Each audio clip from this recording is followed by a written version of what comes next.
ఘనమైన తండ్రి దేవునికి నా హృదయపూర్వక నిండు స్తుతులు స్తోత్రాలు చెల్లిస్తూ చేరువచ్చిన మరి ప్రియులందరికీ ప్రభు యేసుక్రీస్తు నామమున అందరికీ కూడా వందనాలు శుభాలు తెలియపరుస్తూ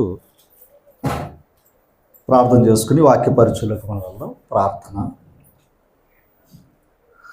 సకల ఆశీర్వాదాలకు కారణభూతుడైన మా ప్రియపరలోక తండ్రి, మీ ఘనమైన అతి శ్రేష్టమైన నామానికి స్తోత్రాలు స్తుతులు చెల్లిస్తూ ఉన్నాం. ఈ దినం మీ కుమారుని యొక్క పునరుత్థానం అందు మీ సన్నిధులు మమ్మల్ని నడిపించి మీ కుమారుని ద్వారా మమ్మల్ని ఆరాధించుటకు మా అందరికి అనుగ్రహించిన ఈ ధన్యతను బట్టి మీకు కృతజ్ఞతలు చెల్లిస్తూ ఉన్నాం. చేరువచ్చిన ప్రతి వారిని దీవించండి నా తండ్రి.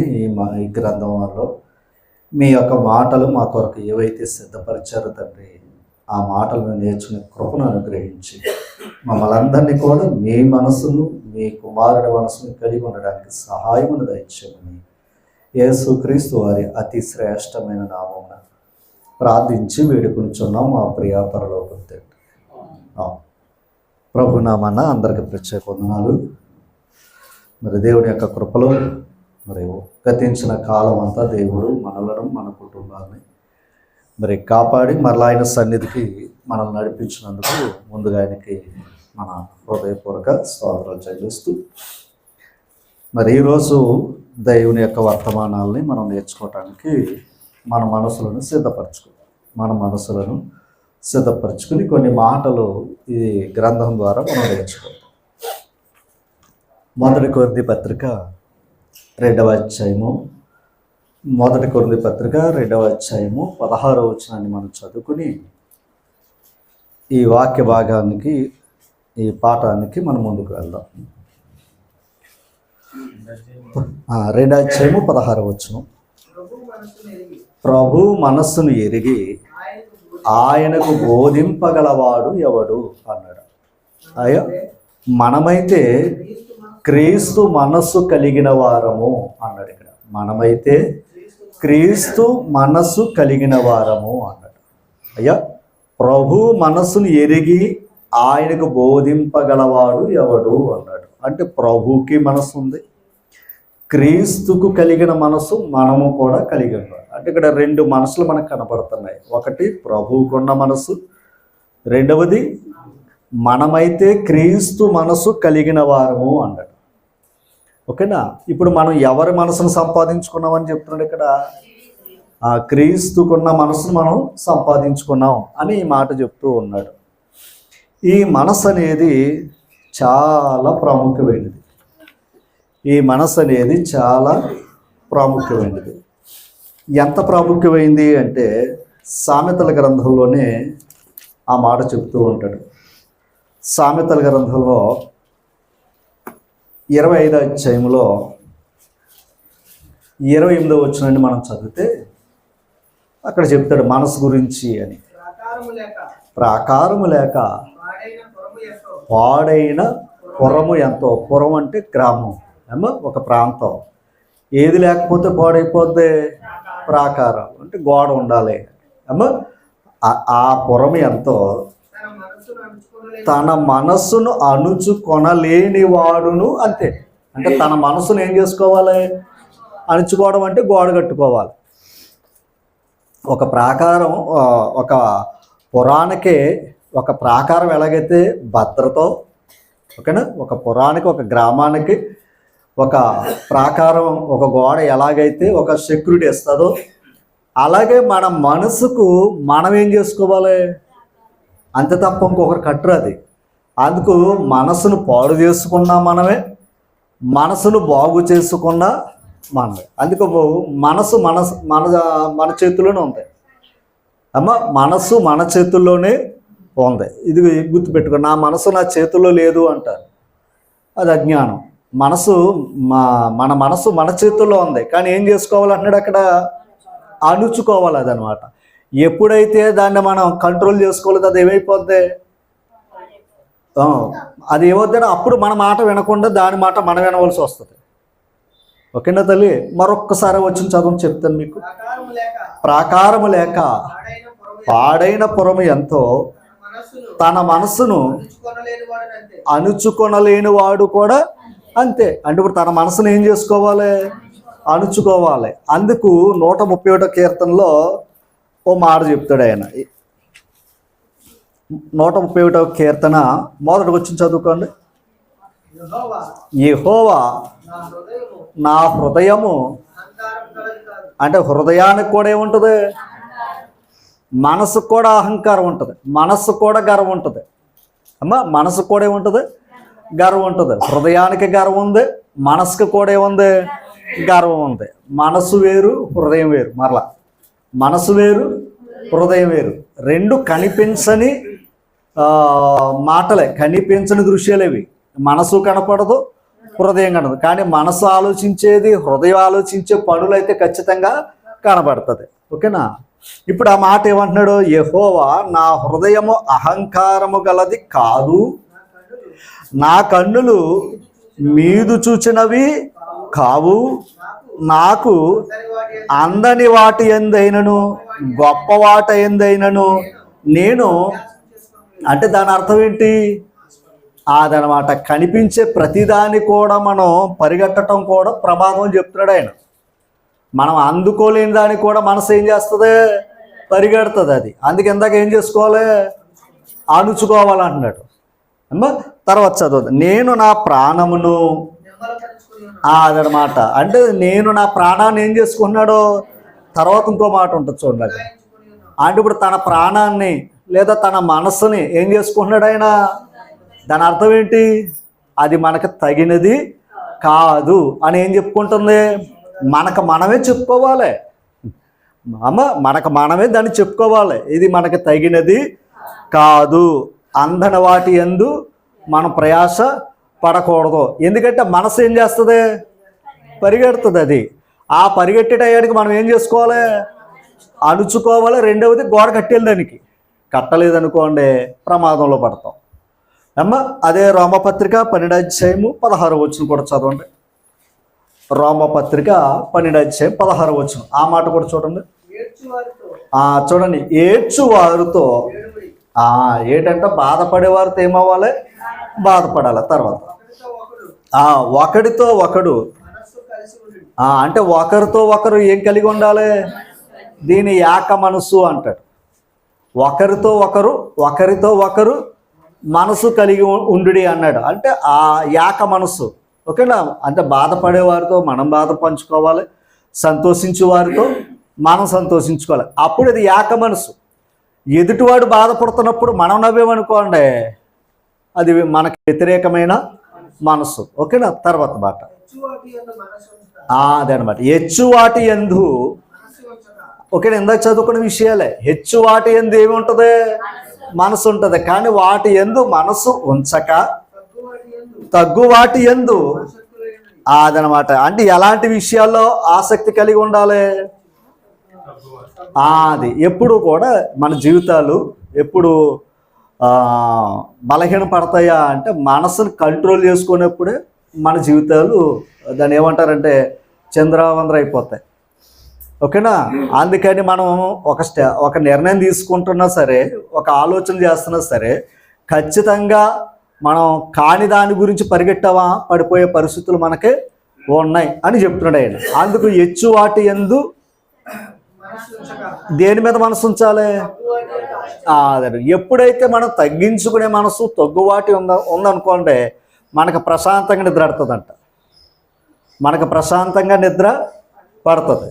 ఒకవేళ ఆ తగ్గువాటి యందు మనసు ఉంచలేదనుకోండి, హెచ్చువాటి యందు మనసు ఉంచాడు అనుకోండి, ఏమవుతుంది? మీకు సరిగ్గా మాట చెప్తున్నాను అంటే అర్థం చేసుకోవాలి.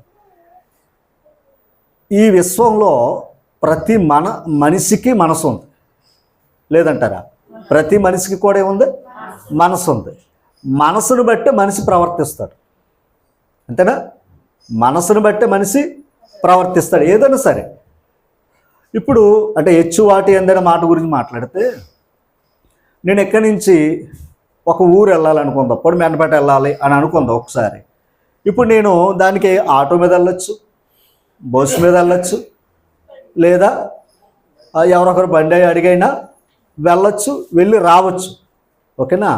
అలా కాదనుకుని, అంటే మొత్తం మన ప్రయాణం ఏంటి, వెళ్ళి రావడమే మన గమ్యం, అంతే కదండి, వెళ్ళి రావడమే గమ్యం. కానీ మనకేమనిపిస్తుంది అంటే ఎదుటోడు పెద్ద బండి మీద వెళ్ళాడు, మనం కూడా దేని మీద వెళ్ళాలి, పెద్ద బండి మీద. ఎదుటోడు పెద్ద కారు మీద వెళ్ళాడు, మనం కూడా అలాగన్నప్పుడు ఎదుటోడు గురించి నువ్వు ఆలోచించావు, మనకున్న పరిస్థితి నువ్వు ఆలోచించలేదు.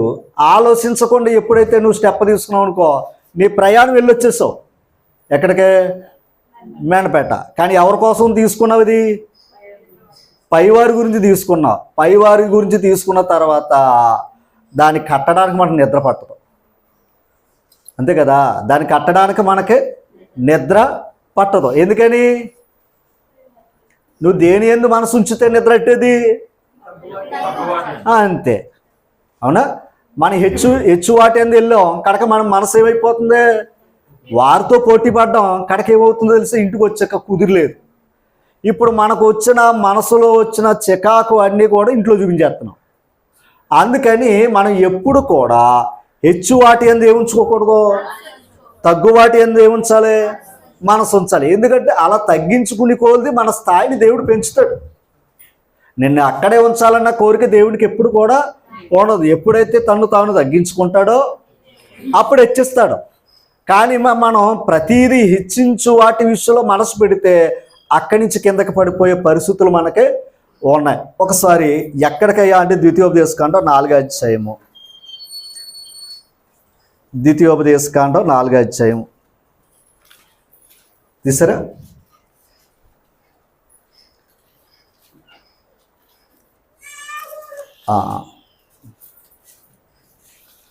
8వ అధ్యాయం 14 వచ్చిన చదవండి ఒకసారి. 8వ అధ్యాయము 14 వచ్చు.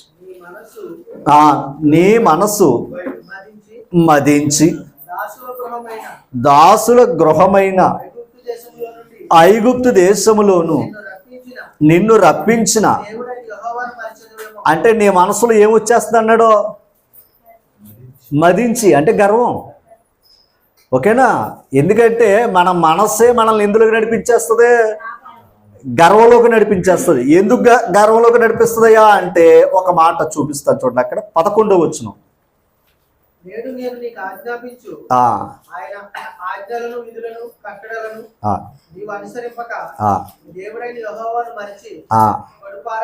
అంటే ఇప్పుడు దేవుడిచ్చిన దాన్ని దేవుణ్ణి మరిచిపోవటమే మన మనసులో గర్వం మొదలైంది అమ్మా.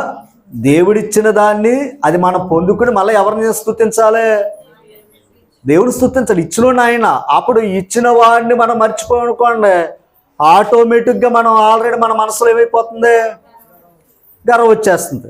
అంతేనా. తర్వాత యెహోవాను మరిచి కడుపార తిని మంచి ఇండ్లు కట్టించుకుని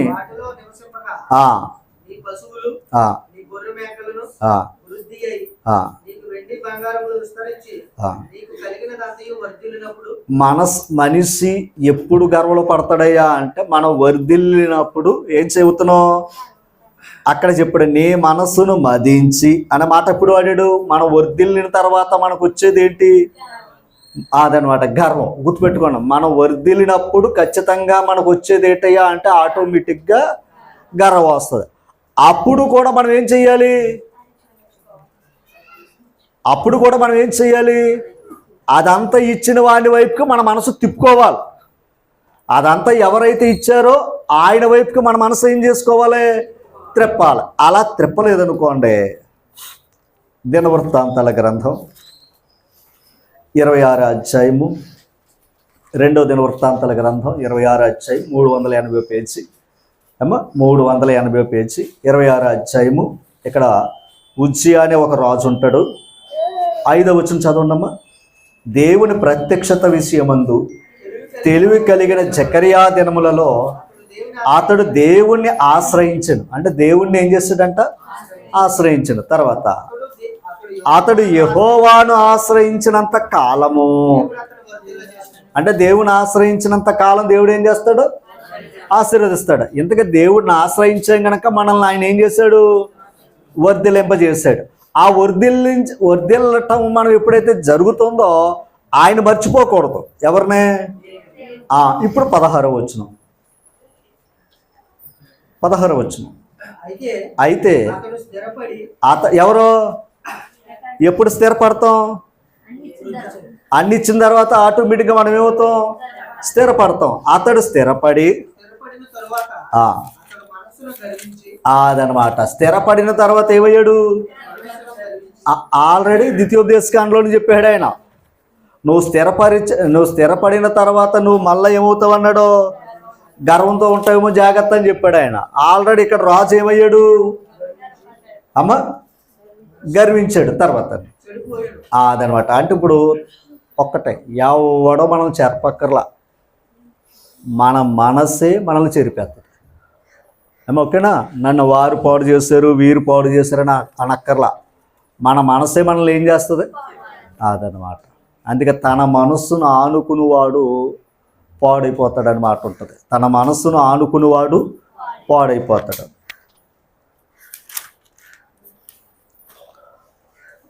సామెతల గ్రంథం 25:26 అమ్మ.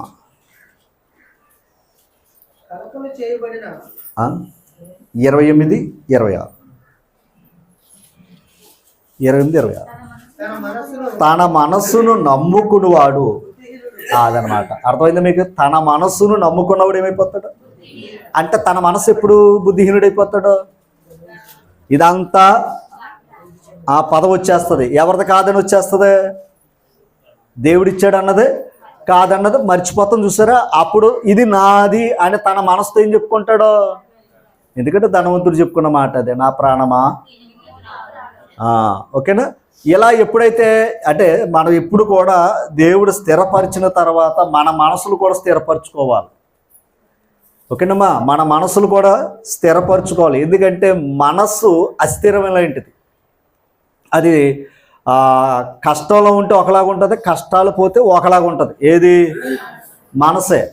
మర్చిపోకండి, మనసే. అందుకు తన మనసు నమ్ముకున్నవాడు ఏమైపోతాడో పాడైపోతాడు అన్నాడు. అదే యెషయా గ్రంథం 26:3 చదువుకోండి. 3 అండి. యెషయా గ్రంథం 26:3. ఎవని మనసు అదనమాట. ఓకేనా? అంటే ఇప్పుడు మన మనసు మన మీద డిపెండ్ అయిపోనుకోండి, అది ఏం చేస్తుంది? స్థిరపడిన తర్వాత ఏం చేస్తుంది? మనసు మనల్ని పాడు చేస్తుంది. అప్పుడు మనం ఎవరి మీద ఆనుకోవాలి? మన మనసు దేవుని మీద ఆనుకోవాలి. చూడండి అక్కడ, ఎవరి మనసు నీ మీద ఆనుకునునో వానిని నీవు అది అంటే ఆయన మీద ఆనుకునే మనసుకు శాంతి కలిగి. అంతే కదా తల్లి? ఆయన మీద ఆనుకునే వానికి ఏం కలుగుతుందంట? మళ్ళీ ఇంకో పదవాడాడు, పూర్ణ శాంతి అన్నాడు ఆయన. పూర్ణ శాంతి. ఎవరి మనసు? మన మనసు ఎవరి మీద ఆనుకోవాలి? అదనమాట. దేవుని మీద ఆనుకుంటే ఖచ్చితంగా దేవుడు మన మనసుకి ఏమిస్తాడో? పూర్ణ శాంతి ఇస్తాడు అన్నాడు. తర్వాత ఇంకో మాట, యాలి అనగా అతడు నీ యందు. అదనమాట. ఇంతకే ఆనుకోవడం ఏంటంటే ఏం చేస్తున్నాడు నరుడు? దేవుని యందు ఏముంచాడు? అంతే తప్ప కనపడిన వస్తువులు విశ్వసించకూడదు. కనపడే వస్తువులు విశ్వసించడం గొప్పది కాదండి. మన కంటికి కనబడుతున్న వస్తువుల మీద నమ్మకం కాదు మొదటిది. గమనించాలి. వస్తువులు ఇచ్చిన వాడిని నమ్మాలి. అది మనసు అక్కడ ఆయనకి ఇవ్వటం అనేది. వస్తువులను నమ్మేమనుకోండి, ఆ వస్తువులే మనల్ని ఏం చేస్తాయి? మోసం చేస్తాయి అన్నమాట. ఒకసారి నెహెమ్యా గ్రంథం దగ్గరికి వెళ్దాం.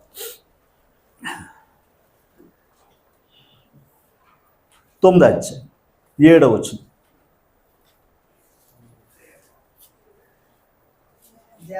నెహెమ్యా గ్రంథం 9:7. దేవా యెహోవా అబ్రహాముని ఏర్పరచుకుని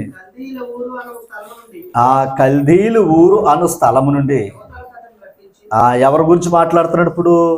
అబ్రహాం గారి గురించి మాట్లాడుతున్నాడు. ఆయన ఏమని చెప్తున్నాడో చూడండి. అతని రప్పించి అంటే అతనికి అబ్రహాము అనే పేరు పెట్టినవాడు. ఎందుకు అంటే ఆయన పుట్టిన ఊరిలో ఉన్నప్పుడు ఓకేనా ఆయనకి ఏ సంతానం లేదు. ఆయన ఎప్పుడైతే దేవుడు పిలిచాడో రమ్మన్నాడో అప్పుడు పేరు మార్చాడట. ఆ పేరేంటి? అబ్రహాము అన్నాడు. అంటే దాని అర్థం ఏంటంటే అనేక జనములకు తండ్రి అని అర్థం. ఓకేనా? ఆయన పిలిచినప్పుడు ఖచ్చితంగా వచ్చేవాడికి ఆశీర్వాదం అలా ఉంటుందట. ఆ తర్వాత మాట చదువుతాం. అది ఇంతగా దేవుడు అబ్రహాముని పిలవటానికి అతని మనసును చూశాడు. ఎవరో? దేవుడు. అమ్మ, మనసు ఒక మాట. మీలో ఉన్న మనసు నాలో ఉన్న మనసు తెలుస్తుందంటారా? తెలీదు. తెలుస్తుందంటారా? తెలీదు. అమ్మా, ఇప్పుడు ఒకరి మనసు ఒకరికి తెలీదు, చెప్పుకుంటే కానీ మనకే తెలియదు. అంతే కదా, మనసులో బాధ చెప్పుకుంటే కానీ ఎదుటివారికి తెలియదు. కానీ అబ్రహాము గారికి ఉన్న మనసు ఏంటో దేవునికి తెలిసి, ఎలాంటి మనసు అంట? అది అంటే నా పట్ల నమ్మకత్వం చూపించే మనసు. ఎవరిదే? అందుకే దేశాన్ని చూపించినా కూడా దేశాన్ని నమ్మలేదు ఆయన. దేశాన్ని చూపించిన దేవుణ్ణి నమ్మాడు ఆయన. ఎవరో?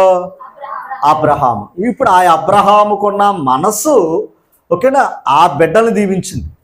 ఎవరికే? ఇశ్రాయేలు వారికి. ఇప్పుడు వాళ్ళు ఏం చేశారు? 16వ వచనం. ఎవరో? అబ్రహాం పిల్లలు, ఇశ్రాయేలు వారు. అయితే వారును మా పితరులను గర్వించి లోబడనొల్లక నీ ఆజ్ఞలకు ఏం చేయలేదంట. మరి అబ్రహాము కేవలం రమ్మంటే వచ్చాడు అంతే. కానీ వారి పిల్లల దగ్గరికి వచ్చాక ఏమైంది?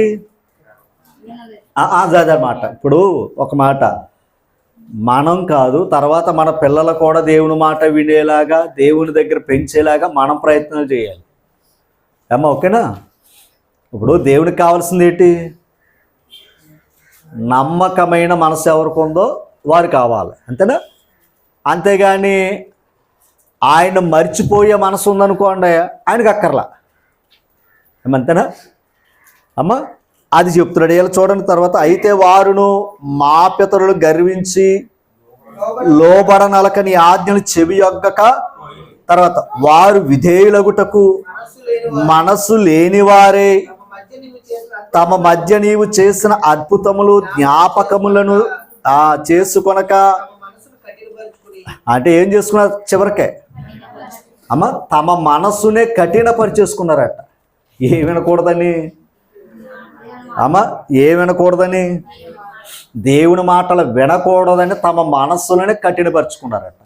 ఇక్కడ ఒక్కసారి ఆలోచన చేద్దామే. వీళ్ళ మూలపితరుడు ఎవరు?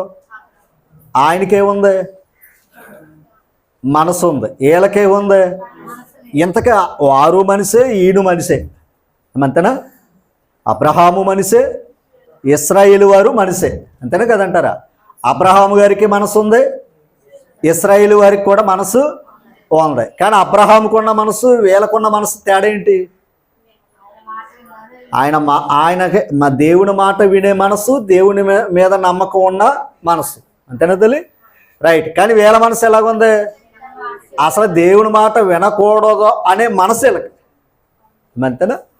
ఇంతకే ఆ తాతయ్య గారు ఇచ్చిన ఆ దేశంలో బతుకుతున్నారు వీళ్ళు. అర్థమైందా? అంతే కదా. అంటే పితరుడు ఎవరో? అబ్రహాం. ఒకప్పుడు వాళ్ళ జీవితం ఏంటి? అది.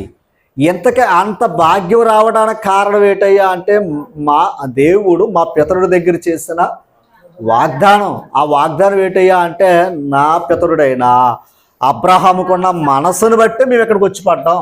అది గుర్తుకు రావాలి. ఎప్పుడైతే వాళ్ళు ఐగుప్తు దేశంలో ఉండి ఇక్కడికి వచ్చారో మనసులో వచ్చేసింది. ఓకేనా? ఇక్కడ మనం ఒక్కటి ఆలోచించాలి, మనసు పెట్టండి.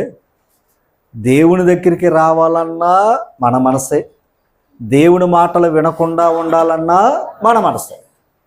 అందుకే లోకంలో వారు మనుషులే, మన మనుషులే, అంతేనా? వారికే మనసు ఉంది, మనకే మనసు ఉంది.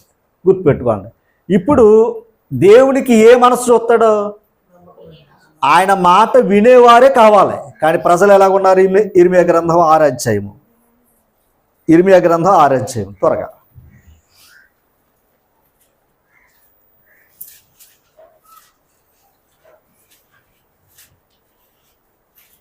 త్వరగా తీసారా? 6:10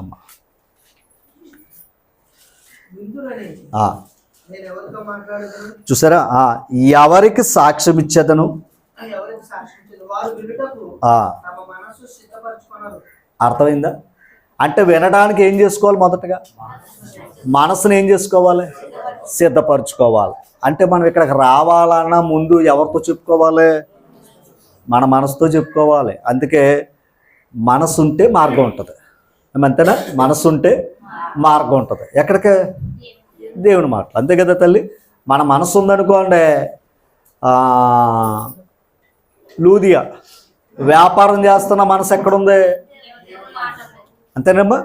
కానీ ఇశ్రాయేలు వారు ప్రతిసారి ఆయన మాటలు విన్నారు, కానీ ఏమి లేదు, మనసు లేదు. మనసు లేదు కనుక ఆయన మాటలు ఏం చేసుకున్నారు? సిద్ధపరచుకోలేదంట. వినకూడదు ఎవరి మాటలో?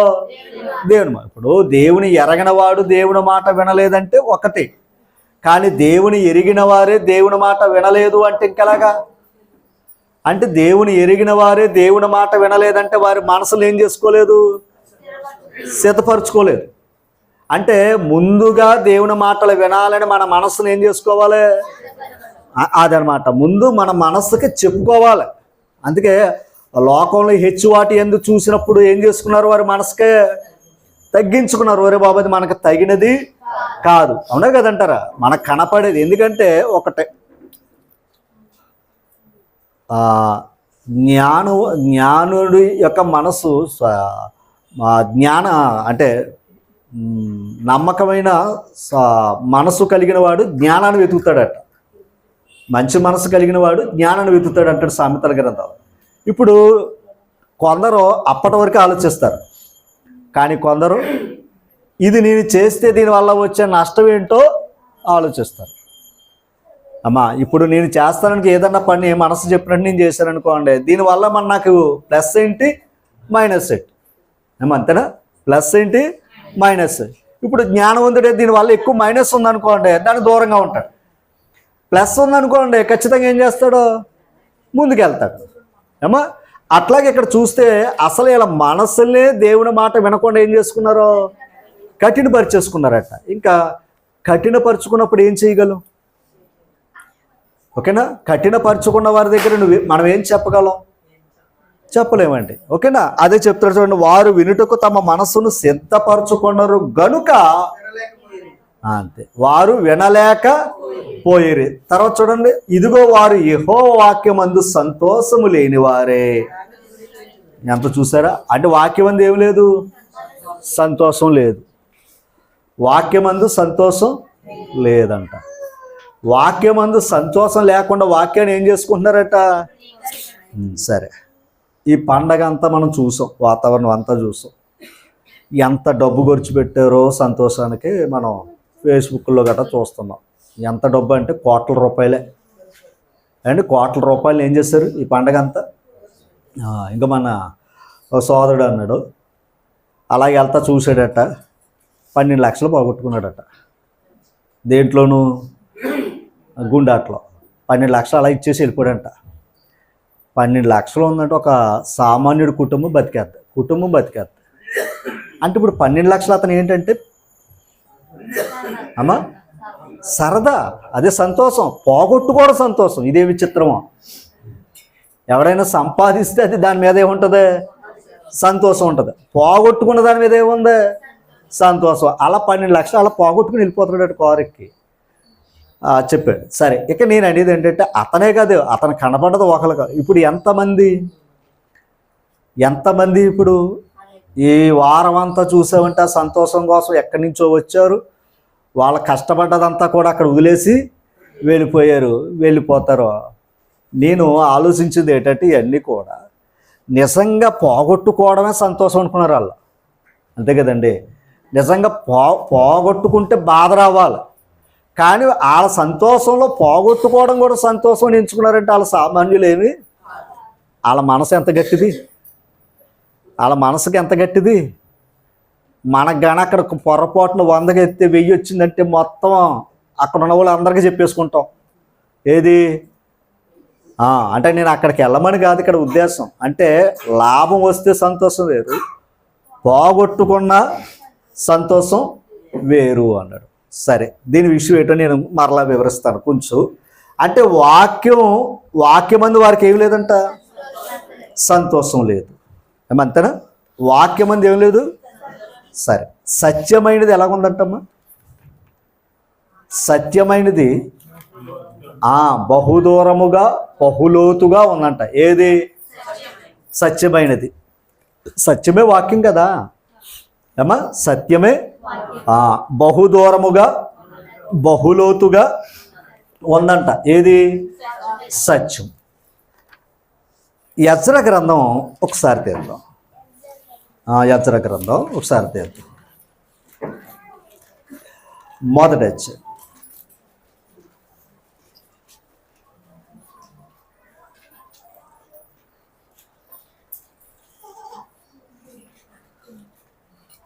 తీసారమ్మా? మొదటి అధ్యాయంలో మొదటి వచ్చిన చదవండి. పారసిక దేశపు రాజైన కోరేసు ఏలుబడిలో మొదటి సంవత్సరం మందు ఇర్మియా ద్వారా పలకబడిన 392 పేజీ. ఇర్మియా ద్వారా పలకబడిన తన వాక్యము నెరవేర్చుటకే యెహోవా పారసిక దేశపు రాజైన కోరేషు మనసును ప్రేరేపించగా. ఒకసారి ఇర్మియా గారి ద్వారా చెప్పబడిన వాక్యం ఏమవ్వాలంట? అంటే ఇప్పుడు ఏది నెరవేర్చబడేది? ఆ వాక్యం ఎంతకాలకి ఏమి లేదు. అది అంటే వాక్యం అంటే వాళ్ళ దృష్టిలో ఏమనుకున్నారంటే మనకు సంబంధించింది. కానీ వాక్యానికి ఉన్నది ఏంటయ్యా అంటే ఎన్ని సంవత్సరాలైనా సరే వాక్యం నెరవేర్చబడేది. ఓకేనా? మన జీవితాలు అది నెరవేర్చబడేది. ఏది? వాక్యం అనేది. ఇంతకీ ఇర్మియా గారు చెప్పారు 70 సంవత్సరాలు బబులోని దేశంలోకి చెరలోకి వెళ్తారు, మరలా తిరిగి వస్తారు. అంటే ఇప్పుడు 70 సంవత్సరాలు ఇర్మియా ముందుగా చెప్పిన మాట ఏమైందంట?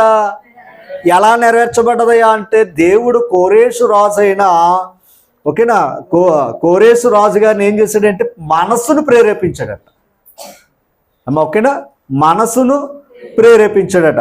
ఆయన ప్రేరేపిస్తే ఆయన ఏం చేశాడయ్యా అంటే ఆయన ఒక తాకీదు రాయించి చట్టం చేసి అంటే మరల ఆయన దేశంలో ఉన్న ప్రజలందరూ కూడా ఇశ్రాయేల్ వారు అందరూ కూడా మరల ఇశ్రాయేల్ దేశానికి వెళ్ళిపోవడానికి అవకాశం ఇచ్చాడట.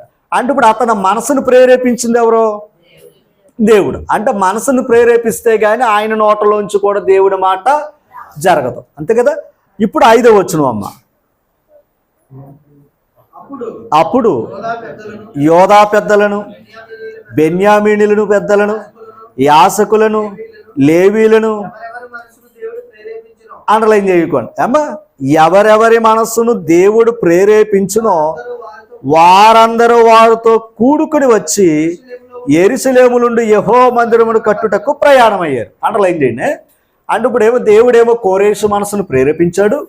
ఇప్పుడు కోరేషు వచ్చేమో అక్కడ ఉన్న పెద్దలందరినీ కూడా పిలిచి మీరు ఎవరైతే దేవుని మందిరం కట్టాలనుకుని మీ దేశం వెళ్ళాలనుకున్నారో వారందరూ కూడా మీరు వెళ్ళండి అని చెప్పాడు. అంటే పర్మిషన్ ఇచ్చాడా లేదా?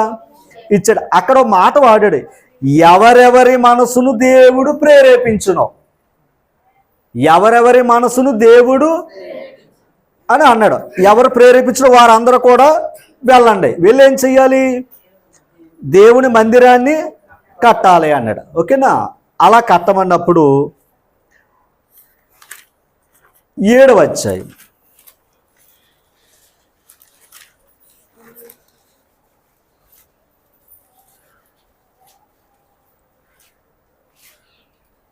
తీసారా? 7వ అధ్యాయం.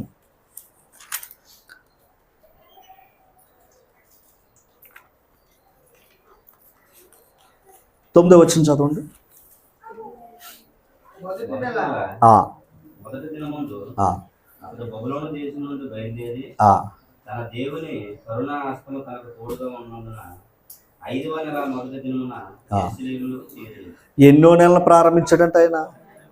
5వ నెల మొదటి దినం. 5వ నెల మొదటి దినాన ప్రయాణం చేశాడంట. ఎవరో యెజ్రా గారు అండి. 8వ అధ్యాయం 2వ వచనం. 8వ అధ్యాయము 2వ వచనం. ఫీనెహాసు వంశంలో ఆ, మిరంసును, ఆ, ఈతామారు వంశంలో క్షమించాలి 21వ వచనం. అప్పుడు అప్పుడు దేవుని సన్నిధిని మమ్మును మేము దుఃఖపరుచుకుని మాకును మాకును మా చిన్నవారికి మా ఆస్తికి శుభ ప్రయాణము కలుగునట్లు. ఆయనను వేడుకొనుటకు అంటే ఇప్పుడు ఆ ప్రయాణం చేయాలి. ఎక్కడికే? యెరూషలేము రావాలి. ఈ ప్రయాణం ఎలాగ ఉండాలంట? శుభ ప్రయాణంగా జరగాలి. ఎందుకని? ప్రయాణాల్లో కూడా సమస్యలు ఉంటాయి అమ్మా. ఇది ప్రార్థన చేసుకుని ఏం చేశారు? ప్రయాణం మొదలెట్టారు. 31వ వచనం అమ్మ. మేము మొదటి నెల ఆ 12వ దినమందు ఆ యెరూషలేమునకు వచ్చుటకై ఎప్పుడు ప్రయాణం చేశాడు? ఇందాక 5వ నెల ఏమంతేనా? 5వ నెల ఏం చేశారంట? ప్రయాణం చేశారు. ఎక్కడి నుంచి? వీళ్ళున్న దేశం నుంచి. ఇప్పుడు యెరూషలేము రావడానికి ఎన్ని నెలలు పట్టింది? అయ్యో 7వ అధ్యాయం 9వ వచనం చదివారు కదా. మొదటి నెల మొదటి దినమందు అంతేనమ్మా. అతడు బబులోను దేశం నుండి బయలుదేరి తన దేవుని కరుణాస్తమం తనకు తోడుగా ఉన్నందున 5వ నెల మొదటి దినమని యెరూషలేమునికి అక్కడ ఉంది. అంటే 1వ నెలను బయలుదేరితే 5 నెలలు. అంటే ఎంతకాలం పట్టింది? అది ఎక్కడికి ప్రయాణం? ఈ ప్రయాణం గురించి మాట్లాడుతూ అమ్మా, ఈ ప్రయాణం గురించి మాట్లాడుతూ 31వ వచనం 8:31. మేము మొదటి నెల మేము మొదటి నెల 12వ దినమందు యెరూషలేమునకు వచ్చుటకై ఆ అహోవా నది నుండి ఆ అహోవా నది నుండి బయలుదేరగా ఆ మా దేవుని హస్తము మాకు తోడుగా ఉంది. ఆ శత్రువుల చేతుల నుండి మార్గమందు పొంచి ఉన్న వారి చేతుల నుండి మమ్మల్ని తప్పించిన అంటే మీకు ఈ మాట ఎందుకు చెప్తున్నానంటే, ప్రయాణం అంటే మనం ఆటో ఎక్కేసి ఇక్కడికి వచ్చేయడం, బండి ఎక్కేసి ఇక్కడికి వచ్చేయడం కాదు ఆ కాలం. అంటే వారు పట్టుకుని వచ్చిన వస్తువులు కూడా మధ్యలో శత్రువులు వచ్చి ఏం చేస్తారో పట్టుకుని పోతారు. అలాంటి పట్టుకుని అటువంటి ప్రమాదకరమైన పరిస్థితులు ఉన్నా వారు ఏం చేశారు? వారు ప్రయాణం చేశారు. ఇంచుమించు 1000 మైళ్ళ దూరం అంటది. ఇంచుమించు 1000 మైళ్ళ దూరం అట. నేను ఎందుకు ఈ మాట చెప్తున్నానంటే, అక్కడ రాజుకు పర్మిషన్ ఇచ్చాడు, మనసును ప్రేరేపించాడు. వెళ్ళు అన్నాడు. ఆయన అన్నాడా లేదా? వెళ్ళమన్నాడా లేదా? వెళ్ళాడు. ఇప్పుడు ఎవరు మనసు అయితే ప్రేరేపించబడుతున్నారో వారిని ఏమన్నాడో? అందరి మనసులు ప్రేరేపించబడో. ఎందుకని? ఆల్రెడీ అక్కడ గృహాలు కట్టుకున్నారు, పొలాలు కొనుక్కున్నారు. ఎక్కడ? బబులోని దేశంలో. మరి ఇవన్నీ వదులుకొని మళ్ళీ అక్కడికి ఎందుకు వెళ్తాం? ఇంకో మాట తెలుసా? అక్కడికి వెళ్ళాలనుకోండి మళ్ళీ తిరిగి కట్టుకోవాలి. పాడైపోయినవన్నీ కూడా మళ్ళీ ఏం చేసుకోవాలి? మళ్ళీ తిరిగి కట్టుకోవాలి. ఎందుకు వచ్చింది బాధ అని ఆగిపోయే వాళ్ళు కొందరు ఉన్నారు. కానీ కొందరు ఏం చేశారంట? మనసును ప్రేరేపించబడిన వారు ఏం చేశారంట? వెళ్ళారా లేదా? అందరూ వెళ్ళలేదు, కొందరు వెళ్ళారు. ఆ కొందరు దేన్ని బట్టి వెళ్ళారు? మనసులో ప్రేరేపింపబడిన వారు వెళ్ళారు. అంతేనా? చెప్పాలి. మనసులో ప్రేరేపింపబడిన వారు వెళ్ళారు. అంతేనమ్మా. నెహెమ్యా 4వ అధ్యాయము 6వ వచనం. ఆయనను పని చేయుటకు జనులకు అది ఇది కూడా అవసరమే అని. అంతేనా? దేవుని దగ్గర రావటానికే మనసు ఉండాలి, దేవుని పని చేయటంలో కూడా ఉండాలి, దేవుని మాటలు వినటంలో కూడా అది. ఓకేనమ్మా. ఇదంతా దేని మీద బేస్ అయ్యి ఉంది? ఇప్పుడు మీరు రావాలనుకుంటే వస్తారు, రాకూడదు అనుకుంటే రాదు. ఏమంతేనా? రెండవది, వచ్చినంత మాత్రమే సరిపోదు, మళ్ళీ వినడానికి కూడా ఏముండాలి? రైట్. వింటే సరిపోద్దా? మళ్ళీ ఆయన పని చేయటానికి కూడా.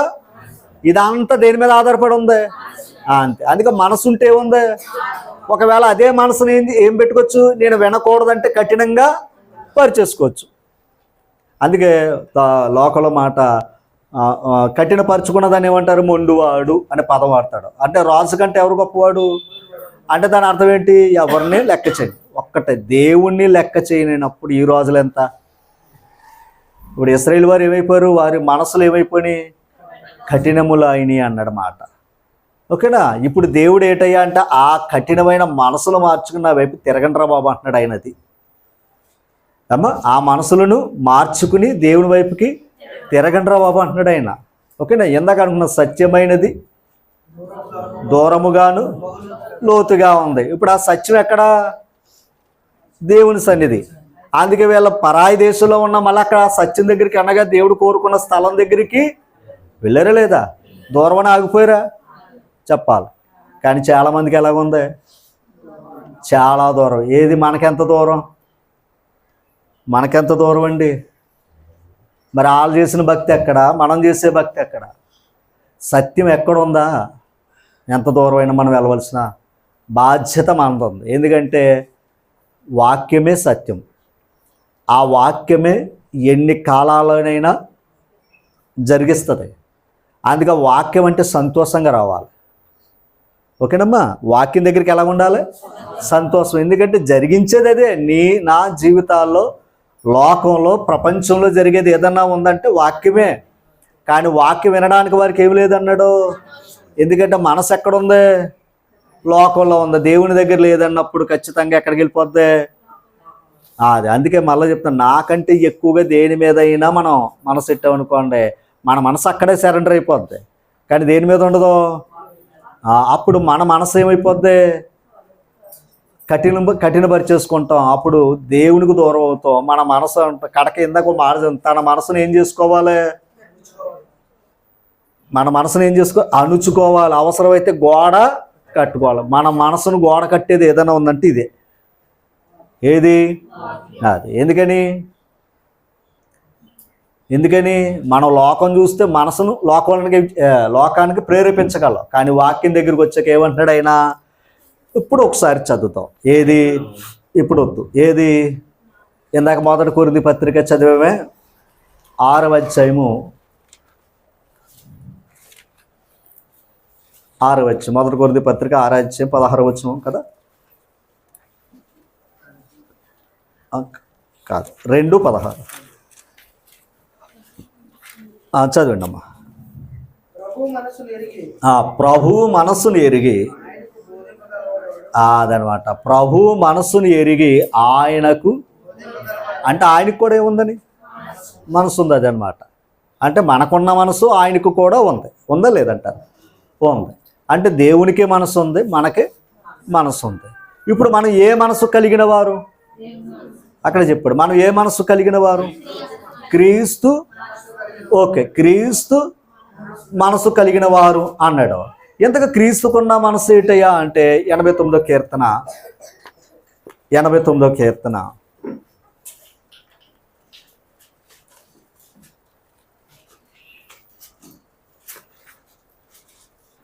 క్షమించండి, 86వ కీర్తన తీయండి, 5వ వచనం. ప్రభువా నీవు దయాళుడవు, క్షమించుటకు. అది అంటే ఆయనకి ఏ మనసు ఉంది? అంటే మనల్ని క్షమించే, అంటే ఇప్పుడు దేవునికి లేదా క్రీస్తుకున్న మనసు మనం కలిగిన వారు అయితే మనకు కూడా మొదటే ఉండాలని అంతే. ఇక్కడ ఇది ఒక విషయాన్ని జ్ఞాపకం చేయటమ్మా. నేను కొద్దిసేపు అలాగా కొన్ని విషయాలు జ్ఞాపకం చేసుకున్నాను. మన మనసును బట్టి మన జీవితం ఆధారపడి ఉంది అన్నది మనం ఇందా నుంచి నేర్చుకున్నాం. ఇప్పుడు మన మనసే మన మీద సాక్ష్యం ఉంది. దాన్నే మనస్సాక్షి అని అంటాడు. మనం ఎవరు కూడా మన మీద తప్పులు మోపక్కర్లా. రేపు దేవుళ్ళు ఎక్కడిగేది దేన్ని? మనస్సాక్షి అని అంటాడు. ఓకేనా.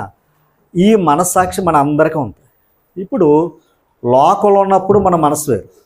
లోకంలో ఉన్నప్పుడు ప్రభు చెప్పింది ఏంటి? లోకంలో మనం ఉన్నప్పుడు ఆయన మాట ద్వారా మనకి చెప్పిన మాట ఏంటి? మీరు మారు మనసు పొంది, అంతేనా? మీరు మారు మనసు పొంది పరలోక రాజ్యంలోనికి, అంటే మనల్ని ఏం మార్చుకోమన్నాడు ప్రభు? ఎందుకంటే ఇప్పుడు చెప్పుకున్న పాఠం అంతా దాని మీద డిపెండ్ అయి ఉంది. మన బిడ్డలు మన మాట వింటలేదు, మన కుటుంబం మన మాట వింటలేదు. మరలా చెప్తున్నాను, దావీదు గారు మందసం పట్టుకుని వస్తుంటే మేకాలు భార్య గారు ఏమనుకుందో తెలుసు? దావీదు గారిని తన మనస్సులో హీనంగా చూసిందంట. ఎవరినే? అంటే ఒక భార్య భర్తను తన మనసులో ఎలా చూస్తుంది? అది దేవునికి ఇష్టమా? కాదు. ఎందుకని? ఆయన నీకు అధికారి, నిన్ను సృష్టించిన వాడు నీకు భర్త అయి ఉన్నాడు. అలాగే భార్య ఎడల కూడా అటువంటి మనసు భర్తకు ఉండకూడదు. ఏమో ఓకేనా? ఈ విషయాలన్నీ ఎందుకు చెప్తున్నానంటే మనసు మనకుందా, మన పిల్లలకు ఉంది, మనుషులు అందరికీ ఉంది. ఉందా లేదంటారా? ఉంది. ఇప్పుడు ఈ వాతావరణాన్ని ఆలోచన చేయాలి. ఇవాళ ఏ వారం అమ్మా? ఆదివారం మనకు తెలుసు. లోకాన్ని అడిగితే అమావాస్య అని చెప్తారు. మనమేమో ఆదివారం అంటాం, లోకాన్ని అడగండి అమావాస్య అనగా నువ్వు అస్సలు బయటికి వెళ్ళడానికి వీలు లేదు అంటారు. ఎందుకని దానికో శక్తి ఉంది. ఎప్పుడు కూడా 2 మనసులు గుర్తుపెట్టుకోండి అమ్మా. 1 దేవుణ్ణి నమ్మే మనసు, 2 దేవుని నమ్మని మనసు. అంతేనా? దేవుని నమ్మే మనసు, దేవుని నమ్మని, వీళ్ళందరూ మనుషులే. కానీ ఇక్కడ మనం ఆలోచన చేయవలసింది ఏంటంటే ఇది పాయింట్ మనసులో పెట్టుకోండి. ఇప్పుడు మొన్నదంతా జరిగింది, డబ్బు పోగొట్టుకున్నా కూడా ఆయన ఎలా ఉన్నాడు? సంతోషంగా ఉన్నాడు. అక్కడ చూసిన వారిని చూస్తే గొప్ప గొప్ప చదువర్సు, జ్ఞానులు, గనులు, పెద్ద పెద్ద కోరలు వచ్చారా లేదా? వచ్చారు. కానీ నిజదైవం ఏంటో వారికి తెలియదు. ఎవరికే నిజంగా నిజదైవం తెలిస్తే అంత డబ్బాలు ఖర్చు పెడతారా? ఖర్చు పెట్టరు. ఎవరికి చేస్తారో? దేవునికో, దేవుని పని చెప్పో పేదలకో ఖర్చు పెడతారు. అంతే కదా? గమనించాలి. అందుకే తప్పు కొనుక్కోకండి. క్రిస్మస్ నెలలో జరిగేది ఒకవేళ ఏ సంఘాలైనా చేసినా పేదల భోజనం పెట్టటమో మరొకటో చేస్తారు. కానీ ఇప్పుడు ఏం చేస్తున్నారు? దాన్ని ఎలా పాడు చేయాలా అని చేస్తున్నారు. ఇవన్నీ ఎందుకు ఆలోచన చేసింది ఏంటంటే మనిషి ఎప్పుడైనా సరే ఇది ఒక్కటి గుర్తుపెట్టుకోండి అమ్మా. ముందు మన కుటుంబమే పెట్టుకోండి. దేవుడు ఉన్నాడు, దెయ్యం ఉంది, 2 నమ్మాలి. దేవుడు ఉన్నాడు, దెయ్యం ఉంది. ఇంతకు దేవుడు మనసు ఉంది, అపవాదికి అది. అపవాది ఎప్పుడు కూడా మనల్ని ఏం చేస్తాడయ్యా అంటే నిన్ను పాడు చేయటానికి చూస్తాడు. ఇప్పుడు నిన్ను పాడు చేయటానికి వాడికి ఏం కావాలి? మరి నీ మనసే పాయింట్ బాగా మనసే కావాలి. కానీ మనసులోకి అది రావాలంటే ఆశలు చూపించాలి. అందుకే నేత్రాశ, శరీరాశ, జీవడంబం. అంతేనా? ఇవి ఎప్పుడైతే చూపించడానికి ఆటోమేటిక్గా మనం ఏమైపోతాం? మన మనసు ఆడికిచ్చేస్తాం. అవన్నీ చూపిస్తాడండి. చూపించగానే ఏమనిపిస్తాడు? అందుకే ఎప్పుడైనా సరే చూడండి, అక్కడ ఆటలో ముందు గెలిచేవాడే ఉంటాడు. ఎక్కడ అప్పుడు అన్నీ ఏమి వచ్చేద్ది మనలో?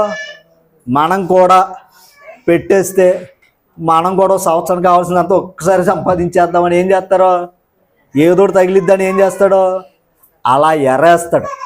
ఆ ఎర్రేసినప్పుడు ఏం చేస్తారు అంటే పాపం ఆ స్పీడ్లో తెలియదు. ఆ స్పీడ్లో ఇక ఇంకో విషయం చెప్తున్నా, దేవుడు ప్రేరేపించాడని మాట ఉందా? మనసును ప్రేరేపించడం చదువుకున్నావా? దురాత్మ కూడా ప్రేరేపిస్తుంది. దురాత్మ కూడా ప్రేరేపిస్తుంది. ఎంతగా దురాత్మ ప్రేరేపణ ఏంటయ్యా అంటే శరీరాన్ని ప్రేరేపిస్తాడు. ఓకేనా? ఈ శరీరాన్ని ప్రేరేపించి ఏం చేస్తాడయ్యా అంటే మనల్ని రెచ్చగొడతాడు. మనల్ని రెచ్చగొట్టి ఏం చేస్తాడంటే ఆ సెక్స్ వచ్చే టైంకి కూడా తప్పుకుంటాడు. అక్కడ సెక్స్ వచ్చే టైంకి ఏమవుతాడంటే తప్పుకుంటాడు. ఈ విషయాన్ని ఎందుకు ఈ మాట జ్ఞాపకం చేస్తున్నానంటే అన్ని దినాలు మంచియే, దేవుడు సృష్టించిన ప్రతి దినము మంచిదే. అందుకే మనకి ప్రతిదినం కూడా దేవుడు ఇచ్చాడని మనం ప్రార్థన చేసుకుని ముందుకెళ్ళిపోతాం. కానీ లోకం ఏమనుకుంటుంది? ఈ అమావాస్య దినం అస్సలు వెళ్ళకూడదని అంటారు. అది వారికి ఇంకా అక్కడ ఉన్నారు కనుక. ఇక్కడ పాయింట్ ఏంటంటే ఈ దినం ఏమి నష్టం జరిగే పరిస్థితి ఉండదు. కానీ ఇప్పుడు ఏది భయపెట్టింది? మనసును భయపెట్టాడు. అక్కడ ఏం దేని ఆపేయడయ్యా అంటే మనసు. ఓహో ఇవాళ మంచిది కాదంటే ఖచ్చితంగా ఏమవుతున్నారు? ఆగిపోతున్నారు. అందుకు వాళ్ళు నెగిటివ్ ఎక్కువ చెప్పడంతో ఇది గుర్తుపెట్టుకోవాలి. మీకు ఒక విషయం చెప్తారు. అపోస్తుల కార్యాలు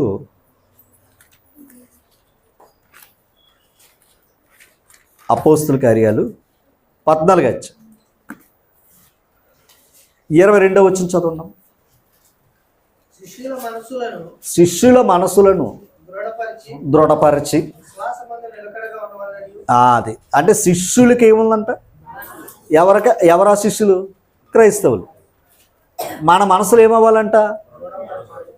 ఎందుకు దృఢపరచుకోవాలి అంటే, ఒకసారి మనిషి బలంగా ఉండడం కాదు ఇక్కడ, మనసు బలంగా ఉండాలి. మనిషి ఎలాగున్నది వేరే, కానీ మనసు ఏమవ్వాలి? బలంగా ఉండాలి. అమ్మా ఓకేనా? ఆ శిష్యుల మనసును దృఢపరిచి విశ్వాసమందు నిలకడగా ఉండవాలని అది అంటే మనసు బలపరుచుకుంటే విశ్వాసం ఏమవుతాడంట? నిలకడగా ఉంటాడు. ఉండి ఉండవలెనని అనేక శ్రమలను అనుభవించి మనము దేవుని రాజ్యంలో ప్రవేశింపవాలని వారిని హెచ్చరించింది. ఒక మాట అంటే శ్రమలు తట్టుకోవాలంటే ముందుగా మన బాడీ కాదు, మన బాడీ ఏం తట్టుకోదు. మన బాడీ ఎలాగున్నా, శరీరం ఎలాగున్నా మనసు దృఢంగా ఉండాలి. అమ్మా ఓకేనా? మనసు దృఢంగా ఉందనుకోండి, బలహీనమైన శరీరం కూడా ఏమవుతుంది? బలంగానే ఉంటుంది. కరోనాలో ఎక్కువ మంది చనిపోయింది ఏదయ్యా అంటే, మనసులో వచ్చిన పిరికితనం వాళ్ళు చనిపోయారు. మనసులో వచ్చిన పిరికితనం అంతే. బలవంతుడే, కానీ మనసు ఏం చేసింది? నువ్వు బతకో అంతే. కనుక ఏమైంది? అందుకే గమనించాలి, నెగిటివ్. ఓకేనా? ఆ నెగిటివ్ అయిపోద్ది కనుక మనిషి ఆ సున్నా కూడా వదిలేసుకుంటాడు. ఇంకంతే కదా, అయిపోయింది కదా అంటాడు. కానీ మనసును దృఢపరుచుకుంటే బయటకు వస్తాడు. ఇక్కడ చెప్పింది ఏంటయ్యా అంటే, క్రైస్తవుల మనసులు ఏమవ్వాలి? దృఢంగా ఉండాలి. చాలా జాగ్రత్తగా ఉండాలి. క్రైస్తవులది మనుషులే, లోకస్తులు మనుషులే. ఇప్పుడు వాళ్ళ కొడితే పడుతున్నారు క్రైస్తవులు కదా, వాళ్ళకు కొడితే పడుతున్నారు క్రైస్తవులు. ఇంతకే కొట్టేవాడు బలవంతుడా, కొట్టించుకుని తట్టుకునేవాడు బలవంతుడా? అంతే కదమ్మా. ఇప్పుడు ఇంతకే వాళ్ళ కొట్టు వాళ్ళే బలంగా ఉంటారో, ఈ దెబ్బలు తిన్నవాడు ఎలా ఉంటాడో? ఇంతకీ తన మనసును ఏం చేసుకున్నాడో? ఇప్పుడు మన మనస్సును కూడా మొదటగా ఏం చేసుకోవాలంటే, మన మనసుకి మనమే చెప్పాలి. ఏమని? శ్రమ వచ్చినా కూడా నువ్వు ఎలా ఉండాలి? బలంగా ఉండు, కంగారు పడక బలంగా ఉండని మనం చెప్పుకోవాలి దానికి. దేనికి? అంతే. ఎప్పుడైనా సరేనమ్మా జీవితాల్లో లోకం కూడా అలా మనసులకు అది ఎక్కించింది కనుక దేవుడు ఎవరనుకున్నారు వాళ్ళు? అది ఎక్కించేశారు. అర్థమైందా? అందుకే ఆలభక్తి. ఇప్పుడు మన మనసులకు ఏది ఎక్కింది? వాక్యం ఎక్కింది. ఇప్పుడు దేవుడు ఎవరని మనకే? దేవుడు ఎవరని? వాక్యమే దేవుడు. వాక్యం ఎక్కడున్నాడు అక్కడ దేవుడు ఉంటాడు. మన నమ్మకం ఇది. ఇప్పుడు వారి నమ్మకం వేరు, మన నమ్మకం వేరు. మన మనసు వేరు, వారి మనసు వేరు. ఇప్పుడు మన మనసు ఏంటో తేలుతాం. వాళ్ళు ఏమనుకుంటున్నారు? ఇన్ని కొడుతున్నా కూడా పడి ఉంటున్నారు అని వాళ్ళు అనుకుంటున్నారు. కానీ ఇక్కడ పడుతున్న వారి యొక్క శ్రమ దేని మనసులో ఫిక్స్ చేసేసుకున్నారు? మనసులో ఫిక్స్ చేసుకున్నారు. అందుకే మనసులో దృఢంగా ఉన్నారు కనుక శ్రమలు అనుభవించగలుగుతారు. మనసును దృఢపరచుకోలేదనుకోండి, ఎవరో అనుకుంటారని కూడా మానేస్తారు. అమ్మ ఓకేనా? ఎవరో అనుకుంటారని కూడా ఏం చేయొచ్చు? మానేచ్చు. మరి ఇలా దెబ్బలు ఇప్పుడు అపోస్తులు వీళ్ళందరూ కూడా ఏం పొందారు? మరి అన్ని వారికి ఎందుకు పడాలి? అదే యేసుప్రభు అన్నాడు పేతురుతో ఏమని? పేతురా, నువ్వు నన్ను 3 సార్లు ఎరగవు అన్న సంగతి చెప్తావయ్యా అని అన్నాడు. అక్కడ లేదు, ప్రాణం పెట్టేస్తానయ్యా అన్నాడు. లేదురా బాబు, 3 సార్లు నువ్వు నేనెవరో నీకు. అయితే నీ మనస్సును మళ్ళా దృఢపరుచుకున్న తర్వాత సహోదరులు బలపరచరా బాబు అన్నాడు ఆయన. అంటే ఒక్కోసారి మన జీవితాల్లో ఏముంటుందో పరిస్థితులు బట్టి బలహీనం అవుతావు. అయితే మళ్ళా మన మనసును దృఢపరచుకుని ఏం చేసుకోవాలి? శిష్యుల్ని బలపరచాలి. ఇప్పుడు చెప్తున్న ఆయన ఆల్రెడీ పౌలు గారిని కొట్టారు, లాగేశారు, బయట ఈడ్చేశారు. మళ్ళీ ఆయన దులిపేసుకుని వచ్చి ఏం చెప్తున్నాడు తెలుసా? ఈ నేనే కాదురా బాబు, ప్రభులో ఉన్న మీరు క్రీస్తుకు కలిగిన మనసు కలిగి ఉన్నారు కనుక మీరు కూడా ఏం చేయాలి? అలా మనసును ఏం చేసుకోవాలి? దృఢపరుచుకోవాలి అని చెప్తున్నాడు ఆయన. మీకు మరలా చెప్తున్నాను, ఎవరేమన్నా అనుకోకుండా అమ్మా. ఒక మాట మీరు ఎప్పుడైనా సరే చూడండి, నేను అనుకోవటం ఎందుకు, రూతు గ్రంథం చూడండి. రూతు గ్రంథం 1:11 చదవండి అమ్మా. నయోమి ఎవరు నయోమి అంటే అందరికీ తెలుసు, కోడలకి, మీకు తెలదు కాకపోతే అత్తయ్య గారు, అంతే కదా. చదవండి. నయోమి నా కుమార్తెలారా నా కుమార్తెలారా. మీరు మరలుడి. ఏమంటుంది ఆవిడ? మీరు వెళ్ళిపోండ్రా బాబు అని చెప్తుందా లేదా అమ్మా? అన్నదా లేదా? అన్నది. నాతో కూడా మీరు రానేలా. ఏం చెప్తుంది? రావద్దనే కదా చెప్తుంది, చెప్పాలి. ఒక్కసారి మీకు మాట చెప్తా, ఇద్దరికి చెప్పిందా లేదా? ఇప్పుడు 18 చదవండి అమ్మా. తనతో కూడా వచ్చుటకు తనతో కూడా వచ్చుటకు ఆమెకు మనసు కుదిరిందని ఆ నయోమి తెలుసుకున్నప్పుడు ఆ అతని గురించి ఆమెతో మాట్లాడటం మానేను. అంత ముందేమి ఈవిడ చెప్పింది, ఇద్దరిని వెళ్ళిపోండి అన్నారు. ఒక ఆవిడ ఏదో కొత్త చెప్పింది, ఇంకా రూతు గారేమో నువ్వు ఎక్కడ ఉంటావు అక్కడే ఉంటాను, నీతోటే ఉంటాను, నీతోటి చచ్చిపోతాను, నీ జనమే నా జనం అని చెప్పిందా లేదా? ఇంతకంత చెప్పడానికి తన మనసులో ఏం చేసుకుంది? ముందు అత్తగారికి చెప్పే ముందు తన మనసులో తను దృఢపరుచుకుంది, అంతేనా? మనసును సిద్ధపరచుకుంది. ఇప్పుడు నేను ఈవిడితో నేను అక్కడికి వెళ్తే నాకు ఏమీ ఉండదు. ఇప్పుడు మనసులో లేదనుకోండి, ఆవిడగా ఈవిడ ఆగిపోదును, అంతే. ఇప్పుడు ఆవిడ మనసులో ఏమి లేదు, స్టాండర్డ్ లేదు. చెప్పింది ఎవరో రూతు గారు తోడుకోవాలి, కానీ ఆవిడ మనసులో ఏం పెట్టుకోలేదు, సరైన తీర్మానం పెట్టుకోలేదు. కానీ రూతులు ఏముంది? ఒక్కసారి మళ్ళీ 18 వచ్చును. తనతో కూడా వచ్చుటకు అంతే. ఇప్పుడు తనతో రావడానికి తన మనసును ఏం చేసుకుంది ఆవిడ? అంతే కదండి. ఇప్పుడు ఒక మాట, ఆవిడతో అక్కడికి వెళ్ళడానికి తన మనసును కుదుర్చుకుంది కనుక ఎన్ని ఆటంకాలు పెట్టినా దాటేసి వచ్చేస్తుంది ఆవిడ. అవునా కదంటారా? ఆపాలని చూసిందా లేదా అమ్మా? ఆపాలని చూసిందా లేదా? చూసింది. ఇప్పుడు ఆవిడ ఆల్రెడీ తన మనసులో ఏం చేసుకుంది? అది నేను అన్నాను, మనస్సులో ఉందంటే అది అక్కడికి పోదు, ఓకేనా? అందుకప్పుడు ఆవిడ ఎన్నో రకాలుగా ఎన్నో సలహాలు ఇచ్చి ఎన్నో మెలుకులు చెప్పింది, వద్దమ్మా అన్నా కూడా వినాల. అంటే తన మనసులో ఏం చేసుకుంది? నేను మాట. అలాగే మన కుటుంబంలో మన పిల్లలైనా లేదా మన కుటుంబ వ్యవస్థలైనా ఆ మనసులో ఉంటేనే కార్యాలు జరుగుతాయి. అక్కడ ఆ లాభాలు చూసుకో, నష్టాల్లో కూడా నీతోటే ఉంటానని చెప్పింది ఒక మాటలో. నష్టాల్లో కూడా నీతోటే. అది అంటే నష్టాలతో ఉన్నప్పుడు మనతో ఉండాలి అంటే మనసులో ఏం చేసుకోవాలి? అది నేట, ఓకేనా? ఇప్పుడు ఆ మనసులో ఆవిడ ఆ స్థానం ఇవ్వకపోతే, ఇప్పుడు అత్తగారి స్థానం ఎక్కడుంది ఆవిడకి? మనసులో ఉందండి, అంతే కదమ్మా. ఆ మనసులో అంతా ఆవిడ తీర్మానం చేసుకుంది కనుక వెంటనే ఏమంది? నువ్వెన్ని చెప్పినా నేను అని మాట వాడింది. ఇంకొక మాట అంది, ఏంటి?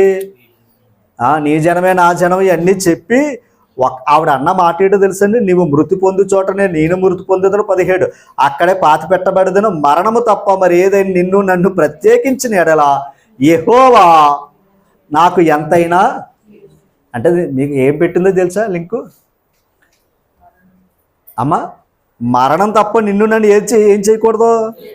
ఒక్కసారి మళ్ళా చదవండి. యెహోవా మరి మరణము తప్ప మరి ఏదైనా నిన్ను నన్ను ప్రత్యేకించిన ఎడల యెహోవా నాకు ఎంత కీడైనా. ఇప్పుడు ఈవిడ ఏం చేద్దాం చూస్తుంది? ప్రత్యేకం చేద్దాం చూస్తుంది. ఎవరో? అత్తగారు. నువ్వు పుట్టింటికి వెళ్ళిపోమని ఏం చేస్తుంది అత్తగారు? నాతో వద్దమ్మా, నువ్వు ప్రత్యేకంగా ఉండు, నేను ప్రత్యేకంగా ఉండు నన్ను. చివరికి ఎక్కడ పెట్టిందో తెలుసా? ఒకవేళ ఏదైనా నిన్ను నన్ను ప్రత్యేక చేసిన ఎడల దేవుడు ఏం చేస్తాడు? దాని అర్థం ఏంటో తెలుసా? నువ్వు దూరంగా పెడితే నీకే నష్టం అని పెట్టింది అంతే. ఎవరి మీద? అది మనసు అమ్మా, అది మనసు. కనుక మన జీవితాలు ఇది గుర్తుపెట్టుకోండి. అందుకే మనస్సులో తీర్మానమే జరుగుతుంది. అందుకని మనం హెచ్చు వాటి ఎందున్నామా తగ్గింపు వాటి ఎందున్నామా అన్నది కుటుంబం చూసుకోవాలి మొదట. రెండవది ఏంటంటే మన మనసులో దేవుడికి ఏ స్థానం ఇస్తున్నాం? ఆయన మాటలు వినే మనసు ఇస్తున్నామా? ఓకేనా? రెండవది ఆయనకి ఎంత దూరం ఉన్నా సరే ఆయన అక్కడికి వెళ్ళే మనసు ఇస్తున్నామా? అంతేనే కదంటారా ఏమా? మరి వాళ్ళంత ప్రయాణం ఎందుకు చెయ్యాలి? వాళ్ళంత దూరం ప్రయాణం ఎందుకు చెయ్యాలి? ఎవరి మీద ఉన్న మనసాలకే. కానీ కొంతమంది రాలేదు. కొంతమంది రాలేదంటే వారి మనసు ఎక్కడుందని? వారు ఏదైతే సంపాదించుకున్నారో దాని మీద ఉంది. అందుకే మనసు అక్కడ ఉంటే మనిషి రాలేడండి. మనసు ఎక్కడ ఉంటుందో మనిషి అక్కడే ఉంటాడు. అంతేనా? మనసు ఎక్కడ ఉంటుందో మనిషి అక్కడే ఉంటాడు. అందుకే మనం ఎక్కడున్నా సహజంగా మనం ఎక్కడున్నా మన మనసు ఎక్కడైనా ఉందనుకోండి, మనం కూడా అక్కడ తిరుగుతాం కదా. దేహం అయితే ఇక్కడ పెట్టాం అంతే. కనుక మరి మన జీవితాల్లో ఏ శ్రమలు వచ్చినా కూడా తట్టుకోవాలంటే మన మనసును మనం ఏం చేసుకోవాలి? అలాగే క్రీస్తేసునకును కలిగిన మనసును మీరును కలిగి ఉండడని చెప్పి ఫిలిప్పీ పత్రికలో ఆయన చెప్పిన మాట ఏంటయ్యా అంటే చెప్పి మనం ఉంచుకుందాం. ఫిలిప్పీ పత్రిక 2వ అధ్యాయము తీసరా 5వ వచనం చదవండి. క్రీస్తేసునకు కలిగిన ఏ మనసును మీరును కలిగి ఉండుడి. ఆయన దాని ఎవరంటే అంటే సాక్షాత్తు దేవుని స్వరూపము కలిగిన వాడై ఉండి దేవునితో సమానంగా ఉండే భాగ్యమైంది. 7వ వచనం.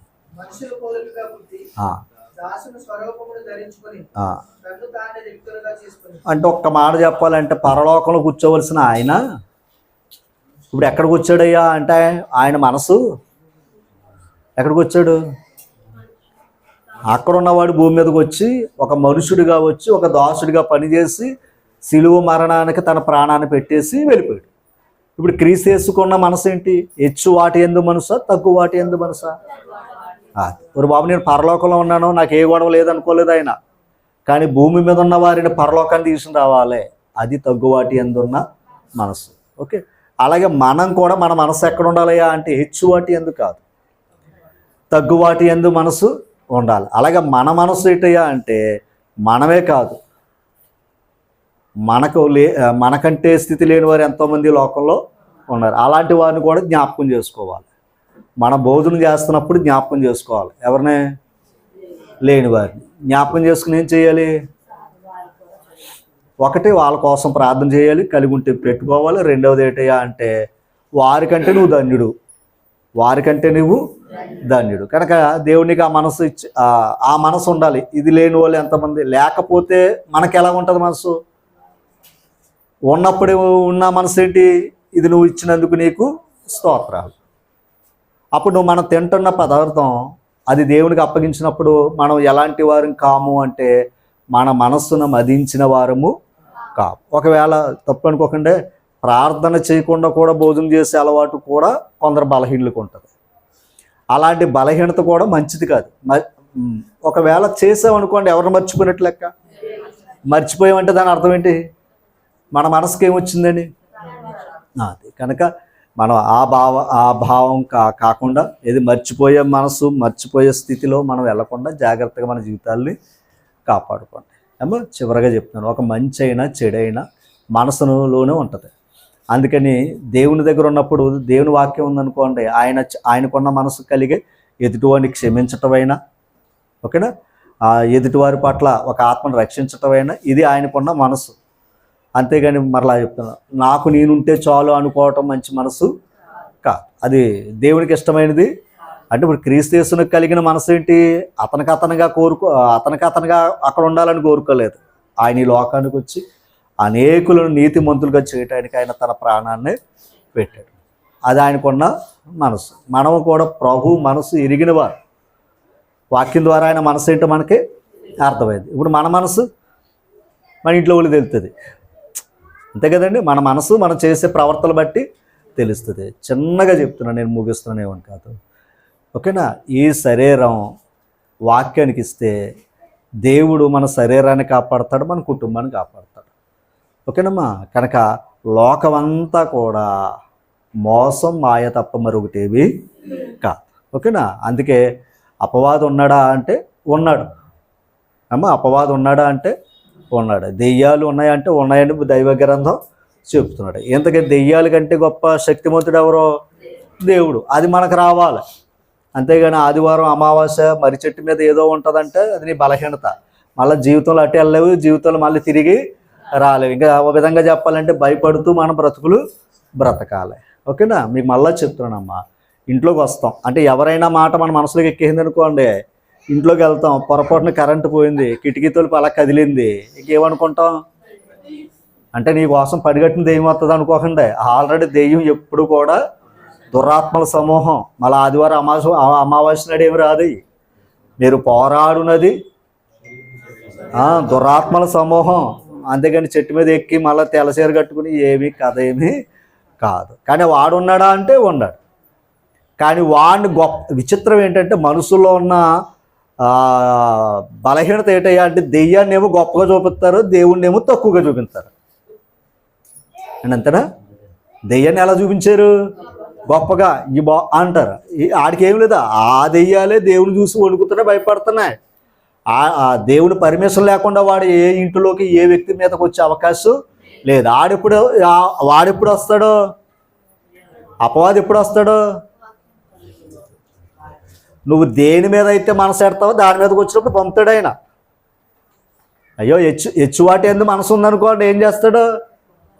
అదిగో పర్మిషన్ నీ దగ్గర ఉన్నాడు కానీ నీ మాట వింటలేదు, ఓసారి అన్నాడు, వెళ్ళరా అన్నాడు, వచ్చాడు, ఏం చేశాడు? పట్టుకున్నాడు. అలా సౌల్ని పట్టుకున్నాడు. అమ్మ యోగుని పట్టుకున్నాడో లేదా? ఆడు ప్రతిసారి వస్తాడు, కానీ దేవుడు పర్మిషన్ ఇస్తే కానీ వాడికి అవకాశం. కాకపోతే మనం ఏంటయ్యా అంటే మన మనసులో ఏం చేసుకోవాలి? ఆదిమయను అంటే మనలో విశ్వాసం కంటాడు గొప్పవాడేమి. అది మన విశ్వాసం ఉన్నా కానీ దేవుడు ఉంటాడమ్మా. దేవుడు ఉంటే ఆడేం చేయగలడు?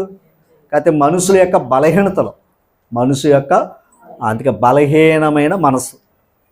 ఓకేనా? అందుకే మన మనసులు బలహీనమైన మనసు కాకుండా దృఢమైన మనసు ఉండాలి, దృఢంగా ఉండాలి, ధైర్యంగా ఉండాలి. అందుకే మేము వాస్తవంగా చెప్తున్నాం, ఎన్నోసార్లు తిరుగుతున్నాం, ఎన్నోసార్లు వెళ్ళి వస్తున్నాం, ఎక్కడికే ప్రార్థనలకి, మీటింగ్లకి, మళ్ళీ ఎక్కడెక్కడికి వెళ్తాం, తిరిగి వస్తున్నాం. ఏనాడు కూడా ఏ సాకిని కానీ డాకిని కానీ అని మమ్మల్ని వచ్చి ఎప్పుడు కూడా పలకరించడం. ఏది అది ఓకేనా? ఎందుకని? దెయ్యాలకి ఎవరో తెలుసు, దేవుడు ఎవరో తెలుసు.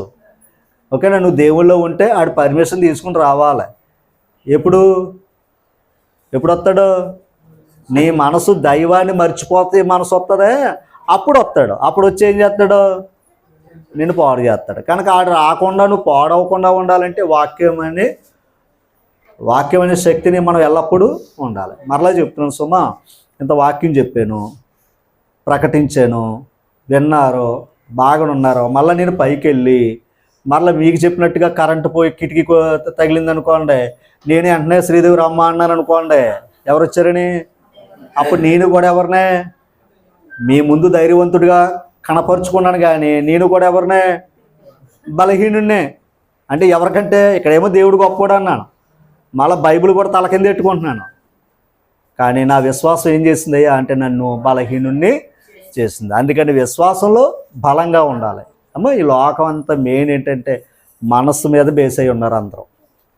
మనుషులు మంచివారైనా చెడ్డవారైనా తిట్టాలనుకున్నాడు మనసులో అనుకుంటున్నాడు, కానీ తిట్టేస్తాడు.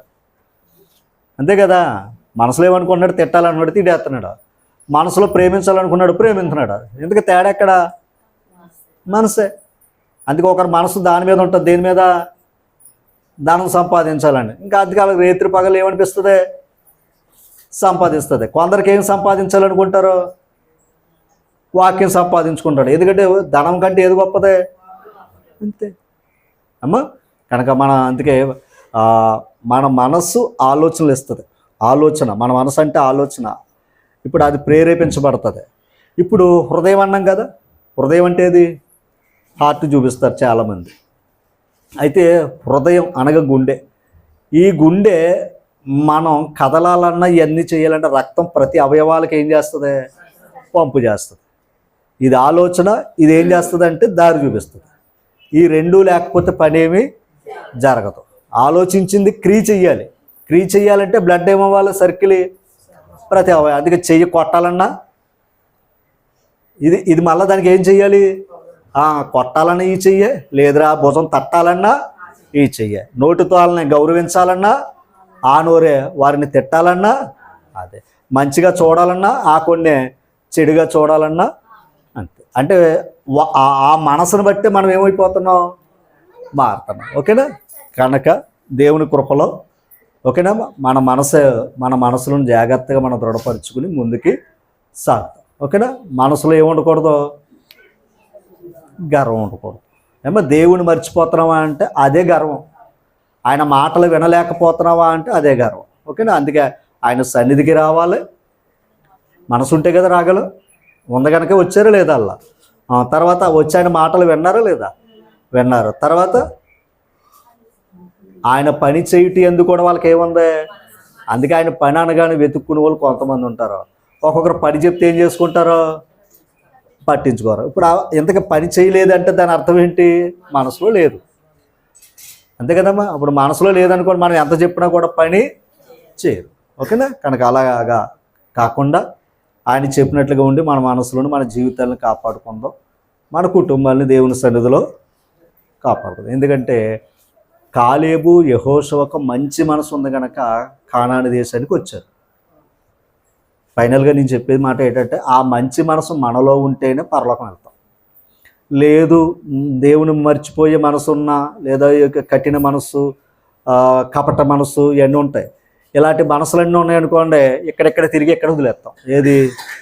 జీవితాన్ని. కనుక మంచి మనసు అంటే ఒకరిని రక్షించే మనసు ఉండాలి తప్ప ఒకరిని పాడు చేసే మనసు ఉండకూడదు. పాడు చేసే మనసు అపవాది, రక్షించే మనసు ప్రభుత్వం. ఓకేనా? అలాగే మనం మన కుటుంబాన్ని రక్షించుకునే ఆలోచనలు కలిగి మనం ముందుకి వెళ్దాం. ఓకే, మరి అందరు కూడా ప్రభునా మన ప్రత్యేక వందనాలు. అందరికి వందనాలు.